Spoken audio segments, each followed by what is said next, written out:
Capítulo 7. ¿Por qué los tres Reyes Magos eran hombres sabios? El valor de aprender a lo largo de toda la vida.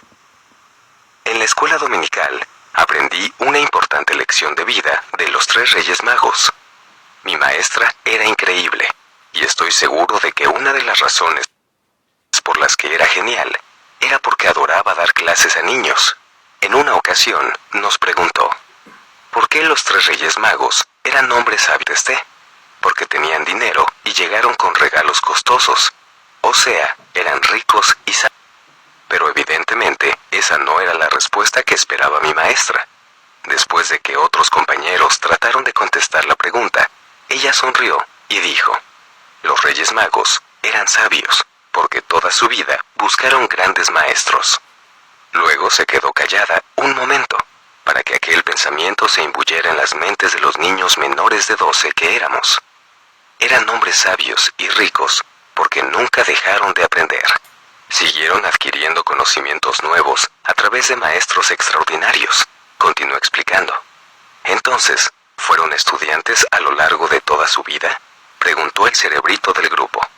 Guácala, dijo uno de los chicos. Odio la escuela, odio aprender. La joven maestra asintió y solo escuchó por un rato las distintas respuestas de sus alumnos de la escuela dominical. Luego sonrió y agregó, conforme crezcan y la vida pase, siempre recuerden la lección de los tres Reyes Magos y por qué eran sabios. En ese momento, comprendí la sabiduría de mi padre pobre, quien era un hombre sabio. Él me animó a buscar un nuevo maestro, a mi padre rico, que también era un hombre sabio. Mi padre pobre tuvo suficiente sabiduría para reconocer que al maestro que yo buscaba no lo encontraría en el sistema escolar. La escuela privada preuniversitaria de alto nivel, una ventaja injusta. En el artículo How My Generation Broke America, publicado en la revista Time, Stephen Brill escribe, en 1964, era un ratón de biblioteca y vivía en Far Rockaway, un área de Queens, habitada mayoritariamente por la clase trabajadora. Un día leí en una biografía de John F. Kennedy que él había estudiado en algo llamado Escuela Prep School, pero ninguno de mis maestros de la preparatoria 198 tenía idea de lo que eso significaba. Poco después, supe que era una especie de escuela privada preuniversitaria de alto nivel. Ibas a clases y vivías en el campus, solo que tenías que asistir desde 4 años antes, lo cual no me parecía mala idea. Me agradó todavía más cuando me enteré de que algunas de estas instituciones ofrecían ayuda económica. Stephen Brill visitó 3 de estas escuelas privadas preuniversitarias de alto nivel y eligió Deerfield Academy, en el oeste de Massachusetts. En su libro Tailspin, el autor continúa su narración. Deerfield ha cambiado, pero en aquel entonces era un lugar casi exclusivo para niños ricos en todos sentidos. El director había decidido recientemente jugar un poco con la mezcla y añadir unos cuantos chicos con beca, entre los que incluiría a algunos judíos como yo, e incluso unos cuantos afroamericanos. Recibí el mensaje desde la primera semana, cuando uno de los chicos de nuestro dormitorio que vivía en Park Avenue me preguntó dónde vivía yo. Le dije que en Queens, pero él no ubicaba el lugar, así que le expliqué que si alguna vez había volado desde el aeropuerto Kennedy o La Guardia, ya había estado en Queens. Un pariente suyo, que también estaba en nuestro grupo, sabía dónde estaba Queens, porque su familia era propietaria de los Mets y el equipo jugaba ahí. Tal vez recuerdes que Donald Trump es de Queens. A menudo habla de las dificultades que tuvo para hacer negocios en Manhattan, porque venía de un barrio de clase media y no de Park Avenue. Kings Point, la Academia de la Marina Mercante de Estados Unidos donde estudié, está en Long Island, apenas un poco más allá de Queens. Ed Peterson, mi compañero de cuarto y yo, cortábamos los cupones de $1 que venían en los botes de leche para poder pagar los boletos para los juegos de béisbol de los Mets. Mis compañeros de clase asistieron a escuelas privadas preuniversitarias de alto nivel. 4 de mis compañeros en Hawái ingresaron a escuelas privadas preuniversitarias de alto nivel. Eran niños ricos, cuyos padres podían pagar este tipo de educación. A los 12 años, la mayoría de mis compañeros ingresó a la Hawaii Preparatory Academy, un hermoso internado en un rancho aproximadamente a 1 hora de Hilo. Cuando le pregunté a mi papá si yo también podría ingresar a Hawaii Prep, me dijo, nosotros no somos pudientes y no sería políticamente correcto que el hijo del superintendente de educación pública asistiera a una preparatoria privada de ese tipo. El futuro presidente Barack Obama fue un niño inteligente, pero de escasos recursos, y estudió en Punahou School, una escuela privada preuniversitaria de alto nivel para chicos ricos e inteligentes de Honolulu. Como ya sabes, Obama luego estudió en Columbia y en la Escuela de Derecho de Harvard, de la misma manera que Stephen Brill estudió en Yale y en la Escuela de Derecho de Yale, junto con otros niños pobres a quienes estaban preparando para que algún día formaran parte de las élites académicas y fueran los líderes de hoy. Fuller y la educación. Bucky Fuller habló con frecuencia de la educación y de la desigualdad en el sistema educativo. Fue parte de la cuarta generación de su estirpe, tanto en Milton Academy como en Harvard, pero nunca se graduó de esta universidad, a pesar de que se inscribió 2 veces. Fuller también asistió a la Academia Naval de Estados Unidos, escuela hermana de la Academia de la Marina Mercante. Empresarios y educación. Fuller notó que varias escuelas estadounidenses importantes habían sido fundadas por empresarios que en muchos casos formaron parte del grupo de los varones ladrones, como John D. Rockefeller, J.P. Morgan, Cornelius Vanderbilt, James Duke y Leland Stanford.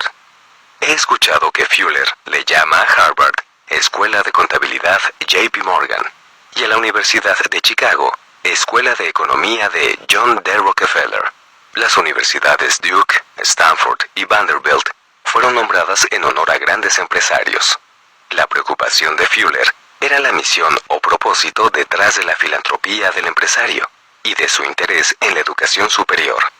Él decía que en realidad los empresarios no querían educar a los estudiantes más connotados e inteligentes, sino que estaban entrenando empleados para que dirigieran sus imperios. Aunque Fuller estudió en Harvard, nunca se graduó. El dinero que su familia le dio para estudiar ahí lo gastó en fiestas y mujeres.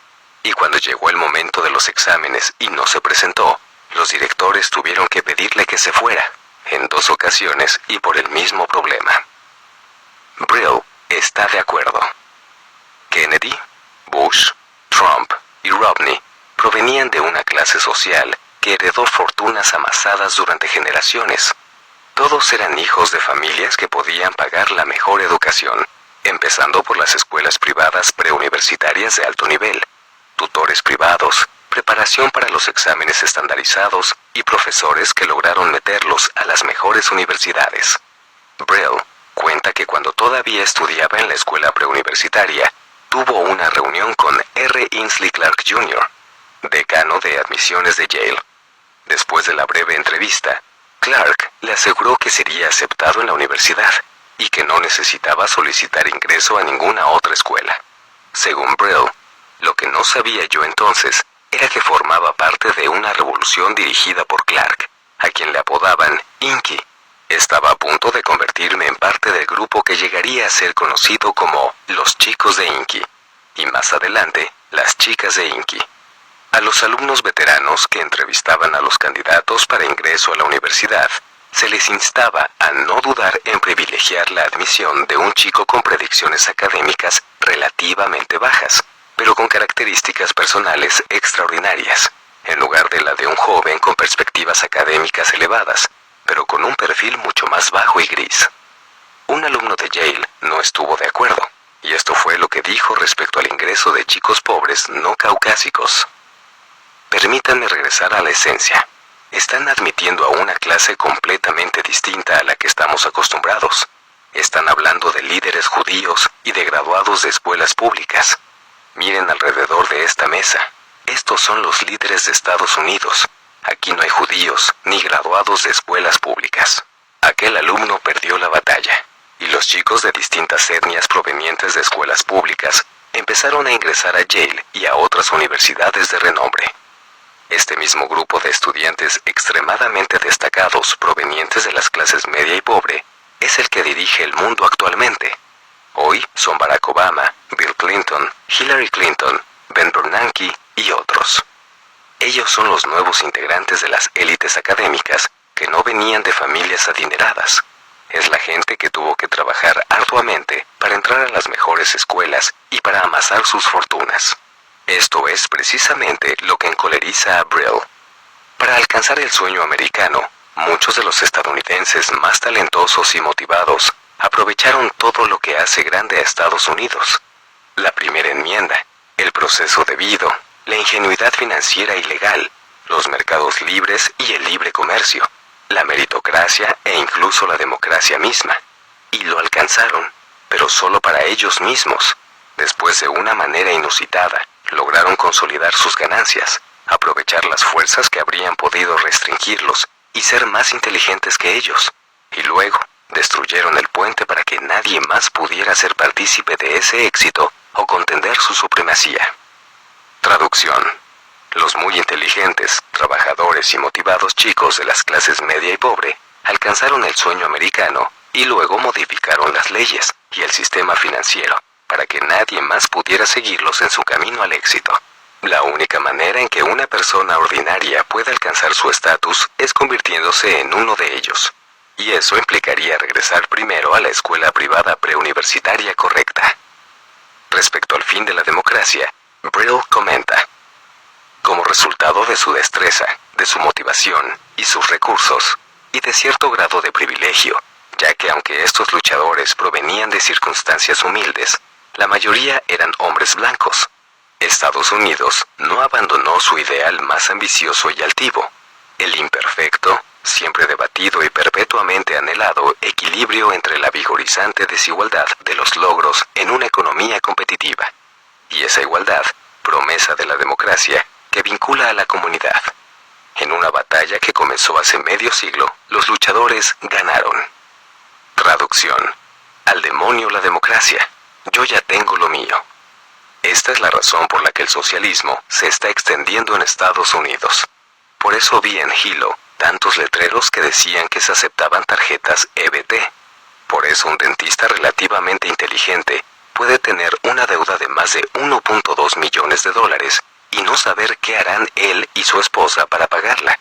Por eso la deuda por préstamos estudiantiles representa el mayor activo del gobierno estadounidense, 1.5 billones y en aumento.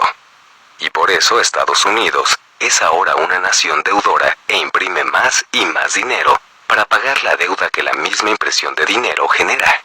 Estados Unidos es algo muy parecido a una persona que usa su tarjeta de crédito para pagar su deuda en las otras tarjetas.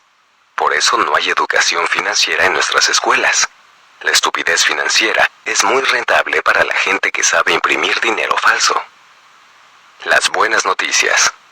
Yo tuve la fortuna de que mi padre pobre no pudiera darse el lujo de enviarme a una escuela privada preuniversitaria de alto nivel. Gracias a que me di cuenta de que era pobre, o al menos lo era en comparación con mis compañeros de la primaria, fue que quise aprender sobre el dinero. Fue gracias a la sabiduría de mi padre pobre, quien me sugirió seguir los pasos de los 3 Reyes Magos e ir en busca de mi maestro. Aprendizaje. Maestros auténticos. A los 9 años me convertí en aprendiz de mi padre rico.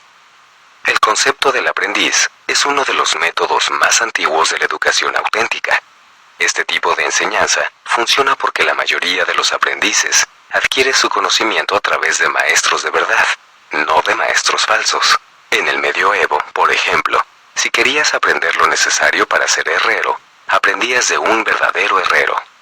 2 o 3 días a la semana, al salir de la escuela, me dirigía a la oficina de mi padre rico, y ahí trabajaba sin cobrar. Su hijo Mike y yo hacíamos cosas como levantar la basura, limpiar la oficina y otras tareas adecuadas para niños de 9 años. 1 hora después, Padre Rico sacaba su juego de mesa Monopoly y jugábamos juntos. En lugar de solamente lanzar los dados y mover las piezas, Padre Rico nos enseñaba.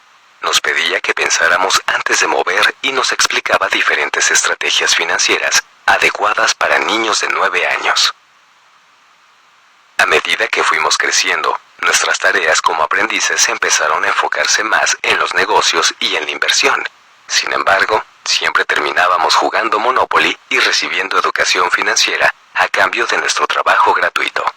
Padre Rico nos llevaba a su hijo y a mí con regularidad a ver sus casas verdes, de acuerdo con la manera en que las reconocíamos en el juego de Monopoly. Pasamos de ser aprendices a aprender jugando Monopoly y a tener la experiencia en la vida real y entender el mecanismo financiero con las casitas verdes de Padre Rico. En 1966, cuando yo tenía 19 años, regresé de la escuela de Nueva York a Hilo para ver el gran Hotel Rojo de Padre Rico. Un hotel literalmente, justo en medio de Waikiki Beach. Actualmente, cuando la gente me pregunta a qué me dedico, contesto: juego Monopoly en la vida real. Hoy en día mi esposa Kim y yo poseemos más de 6.500 casitas verdes, casas para rentar y varios hoteles rojos, así como campos de golf y pozos petroleros. Así pues, en lugar de ir a una preparatoria privada con mis compañeros de familias adineradas, seguí el consejo de mi padre pobre y me fui en busca de un maestro auténtico. Si mi padre pobre hubiera sido rico, yo habría terminado en una de esas escuelas preuniversitarias y jamás habría aprendido cómo volverme rico. Tus preguntas, las respuestas de Robert.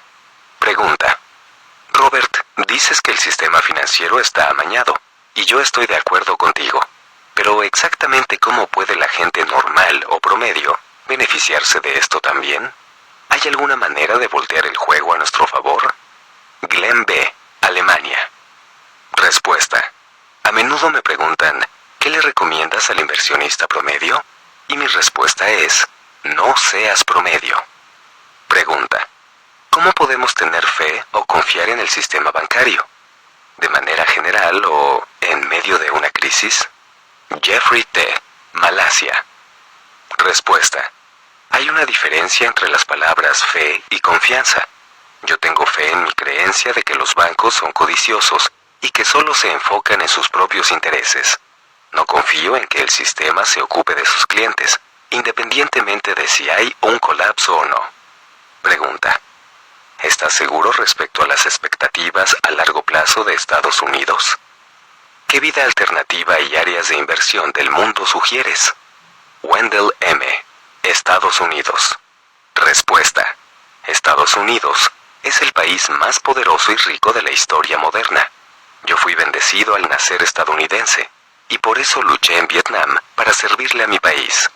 El problema es que el mundo está cambiando, y me temo que nuestros líderes, nuestro sistema educativo y la mayoría de la gente no están cambiando con suficiente celeridad. Es por ello que aprecio a quienes leen mis libros, escuchan Rich Dad Radio Show y asisten a nuestros seminarios. No estoy diciendo que tenga todas las respuestas ni que esté en lo correcto. Lo que digo es que todos necesitamos estar más al pendiente y atentos y prepararnos para el cambio. Pregunta: ¿qué te hace pensar que las criptodivisas son menos falsas que el dinero falso que ya usamos? ¿Sí te has dado cuenta de que la mayoría del dinero que tenemos en circulación es electrónico, no impreso, verdad? ¿No es eso criptodivisas contra criptodivisas? Roberta N., México. Respuesta: no soy experto en criptodivisas. Entiendo que la tecnología de cadena de bloques es la tecnología legítima, y también que es más confiable que los seres humanos. El dinero depende de la confianza. Por eso confío en la tecnología de cadena de bloques más que en los seres humanos.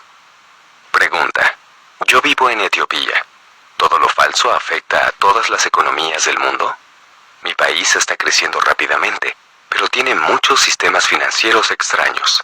Semegend T., Etiopía. Respuesta: Etiopía, así como todo el continente africano, es un país muy rico. Por eso los europeos colonizaron África hace siglos. El problema es que instalaron un sistema educativo pobre, y el resultado fue un país rico, en un continente rico, con gente rica que tiene problemas económicos. Pregunta: ¿por qué nuestro dinero dice "en Dios confiamos"? ¿Es un truco para inculcarnos la verdad de que el oro es el dinero de Dios, pero a través del dinero falso? Benny J., India. Respuesta: me da gusto ver que otras personas hacen las mismas preguntas que yo. ¿Cuál crees que sea la respuesta? ¿Por qué un gobierno diría en Dios confiamos? ¿Por qué no decir en el gobierno confiamos? Y lo más importante, ¿en quién o en qué confías? Capítulo 8. Regreso a la escuela. La lucha contra lo falso. El 3 de enero de 1973, nuestro avión aterrizó en la base de la Fuerza Aérea Norton en California. Había aproximadamente 200 soldados a bordo regresando de Vietnam, y yo era el oficial a cargo de los 16 oficiales de Marina del portaaviones. Lo primero que notamos todos fueron las grandes multitudes de manifestantes en contra de la guerra que nos estaban esperando. Después de que mis 16 hombres reunieron sus mochilas, estreché su mano y les deseé lo mejor en su regreso a casa. Habíamos servido juntos durante un año en Vietnam. Cuando las tropas que regresaban a sus hogares se acercaron a la salida, los cánticos de los manifestantes aumentaron de volumen. Pude sentir el miedo y ver la tensión en el rostro de mis hombres mientras nos acercábamos a la salida. En muchos sentidos, enfrentar a los manifestantes estadounidenses era más atemorizante que luchar contra el Vietcong en Vietnam. Sabía que tenía que decir algo antes de que camináramos entre los manifestantes. Nos detuvimos una última vez justo antes de salir, y les dije a los jóvenes soldados: recuerden que esto fue por lo que luchamos. Fuimos a pelear por la libertad de expresión, por su derecho a llamarnos asesinos de niños, violadores y homicidas. Los jóvenes asintieron, intercambiamos el saludo oficial y salimos por la reja mientras empujábamos entre la multitud que nos gritaba y escupía. Nunca volví a ver a ninguno de esos soldados. El consejo de padre pobre. Tuve la fortuna de que me asignaran a la estación aérea del Cuerpo de Infantería de Marina en Kaneohe, Hawái, el cual estaba a menos de una hora de la casa de mi padre en Oahu. Todavía quedaba aproximadamente año y medio para terminar mi contrato con el Cuerpo de Infantería de Marina. Después de darme la bienvenida, mi papá, mi padre pobre, me preguntó cuáles eran mis planes. Quería saber si pensaba convertir mi contrato con el Cuerpo de Infantería de Marina en una carrera de 20 años, volar para aerolíneas comerciales o regresar a trabajar para la empresa Standard Oil en San Francisco y navegar como tercer oficial en sus buques petroleros. Le dije que tenía año y medio para pensar en mi futuro. Me sugirió ser educador, estudiar una maestría y quizá un doctorado, como él lo hizo. Algunos meses después fui aceptado en la escuela nocturna para estudiar el programa ejecutivo de maestría en la Universidad de Hawái. El consejo de padre rico. Mi padre rico le dio gusto verme. Le mostré mi moneda de oro y le conté sobre cómo volé más allá de la línea enemiga para buscar oro. «¡Estás orate!», exclamó. Entonces le pedí que me sugiriera qué hacer con mi futuro y me dijo: «Aprende a invertir en bienes raíces». «¿Por qué?», le pregunté. «Porque necesitas aprender a usar la deuda como dinero».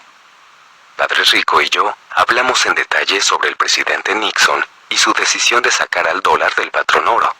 Me explicó lo que quiso decir en la carta que me envió a Vietnam, donde escribió: «Ten cuidado, el mundo está a punto de cambiar».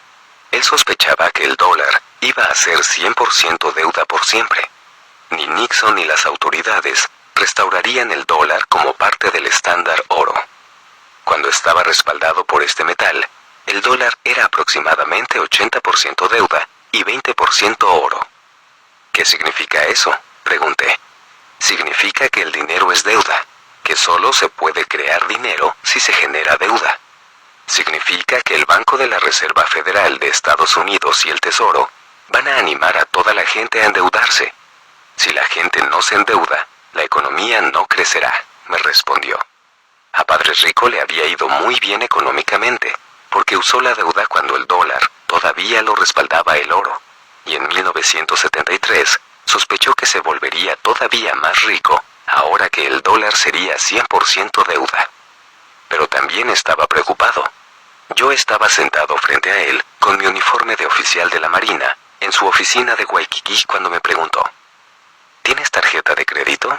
Sí, le contesté. Me dieron una en la base. Él asintió en silencio. ¿Te emitieron una tarjeta de crédito? Sí, a todos los oficiales. El intercambio de la base quiere que usemos tarjetas de crédito cuando hagamos compras. Qué interesante, dijo, sonriendo entre dientes. ¿Por qué?, le pregunté. Así es como crean el dinero. En tu tarjeta no hay dinero y tampoco necesitas tener nada en el banco. El dinero se genera de la nada en cuanto cargas una compra a tu tarjeta de crédito. Me quedé callado por un instante. Todo empezaba a cobrar sentido. ¿Por eso me escribiste, ten cuidado, el mundo está a punto de cambiar?, pregunté. Padre Rico asintió. La vida de millones de personas está a punto de cambiar debido al uso de las tarjetas de crédito. Millones de personas comprarán casas y automóviles a través de la deuda. Millones trabajarán aún más y serán todavía más pobres porque nunca aprendieron a usarla. ¿Es por eso que quieres que tome un curso de bienes raíces? ¿Para aprender a usar la deuda como dinero?, pregunté. Padre Rico hizo una pausa y se quedó pensando un rato antes de contestar. Los bienes raíces siempre serán la base de la riqueza. Son como el oro y la plata. En inglés, bienes raíces se dice real estate, y la palabra real viene del español, idioma en el que el término también se relaciona con la realeza. A lo largo de la historia, la realeza siempre ha valorado la tierra, el oro y la plata, explicó Padre Rico, y luego continuó. Si aprendes a usar la deuda como dinero y a comprar bienes auténticos como yo lo he hecho, te volverás un hombre muy adinerado e inteligente. En cambio, si usas la deuda para comprar pasivos, te sumarás a los millones y millones de personas de las clases media y pobre que pasan su vida trabajando para los miembros de la realeza que poseen los bancos. Trabajarás por dinero falso para pagar su deuda. Me quedé sentado en silencio, pensando en que poseer una moneda de oro me convertía en un criminal. Y luego pensé en usar la deuda para comprar bienes raíces, es decir, la tierra de la realeza. ¿Qué pasaría si eligiera no endeudarme? ¿Qué tal si viviera libre de deudas?, continué preguntando. Padre Rico sonrió. En la mayoría de los casos, esa puede ser la mejor opción. Si no quieres aprender a usar la deuda como dinero, mantente alejado de ella, porque es sumamente peligrosa. Es como una pistola cargada. Puede matarte, pero también protegerte, me explicó. Yo sabía que Padre Rico todavía tenía mucho que decirme, así que le pregunté, ¿y qué pasa si elijo aprender a usar la deuda como dinero? Padre Rico volvió a sonreír. ¿Ves este hotel en el que estamos ahora? ¿Crees que yo podría comprar un hotel de $1 millón con mis ahorros?, me preguntó. Solo pude negar en silencio con la cabeza. Yo pagué menos de $1 millón por este hotel en Waikiki Beach. Si el gobierno continúa imprimiendo dinero, ¿cuánto crees que valga en 10 años?, me preguntó. No lo sé, contesté. Si continúas trabajando con ahínco, pagando impuestos y ahorrando dinero, ¿crees que podrás comprar este hotel en 10 años? ¿Crees que tus compañeros de la Marina, que van a conseguir empleos volando para aerolíneas comerciales, podrán comprar este hotel en 10 años?